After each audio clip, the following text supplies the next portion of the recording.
नमस्कार। इस वीडियो के अंदर हम बात करेंगे कि सेंटर कैसे लिया जाता है। वास्तु के अंदर सबसे बड़ा चैलेंज यही आता है कि टू द स्केल प्लान बनने के बाद, एक प्रॉपर प्लान बनने के बाद उसका एक्यूरेट सेंटर कैसे निकाला जाए। क्योंकि अगर सेंटर ब्रह्म स्थान गलत निकला तो समझ लीजिए कि आपके कोई भी सिम्टम्स मैच नहीं होंगे और ना ही उस घर में कोई वास्तु के उपाय काम करेंगे। सेंटर निकालने की प्रॉब्लम से बचने के लिए कुछ एक एग्जाम्पल मैं आप लोगों के सामने पेश करूंगा। उन एग्जाम्पल से आप बारीकी से समझ पाएंगे कि एक्यूरेट सेंटर निकाला कैसे जा सकता है। तो सबसे पहले मैं बात करता हूं एक रेगुलर प्लॉट की। अगर मान लीजिए आपका प्लॉट स्क्वायर या रेक्टेंगल है, इसमें सेंटर कैसे निकलता है ये वाकई में बहुत इजी है।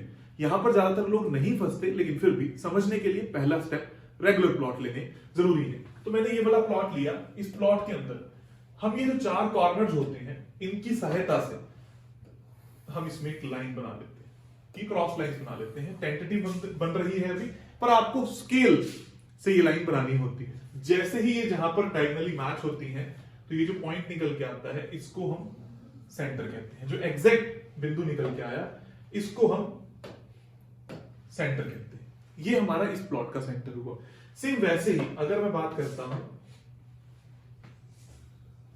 इस प्लॉट की, मैंने इस कॉर्नर को पकड़ा और यहां से लेकर यहां तक मैंने सेंटर निकाल लिया। तो इस प्लॉट का सेंटर क्या हुआ? ये। इस प्लॉट का हमारा ये सेंटर निकल गया। ये होता है रेगुलर प्लॉट का सेंटर निकालना। कुछ इस तरीके की शेप है। यहां क्या रूल अप्लाई होता है, यहां पर आकर ट्रिक करता है माइंड कि इस तरीके की अगर प्लॉट है, मान लीजिए मेरी ये पूरी जो लेंथ है ये 100 फुट है, जिसके अंदर से ये जो एक्सटेंडेड पार्ट है ये 40 फुट है। तो मुझे इसका सेंटर कैसे निकालना होगा, इसमें क्या रूल अप्लाई होगा कि हम एक्यूरेट सेंटर निकाल पाए।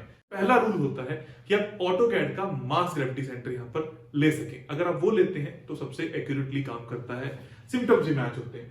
पर मैं अगर आपको एक नोटबुक, पेन पर या ग्राफ पेपर पर आप मैनुअली सेंटर निकालना चाहते हैं, उसके लिए आपको क्या करना होगा, आपको इसमें जो बड़े वाला हमारा पोर्शन है, जो मेन पोर्शन हमें दिखाई दे रहा है, इसका आपको सेंटर लेना होगा।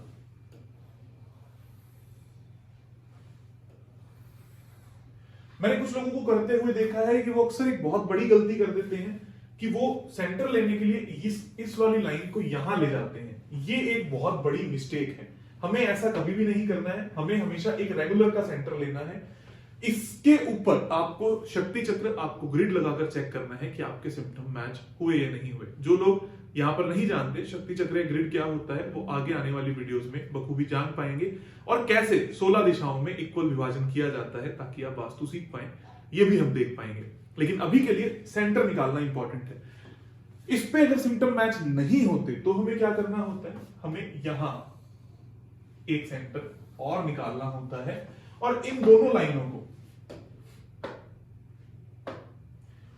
लाइनों को हमने जोड़ देना होता है। अब जो इस लाइन का 50% बचता है, ये हमारा इस प्लॉट का सेंटर काउंट होता है।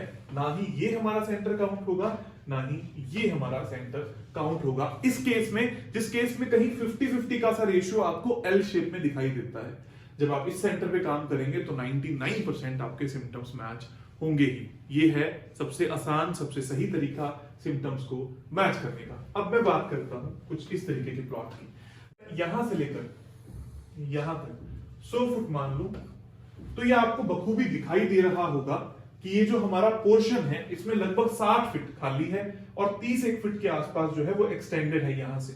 और यहां पर भी देखेंगे तो ये छोटा सा टुकड़ा आप इसको एक्सटेंडेड मान सकते हैं। इस केस में क्या करते हैं,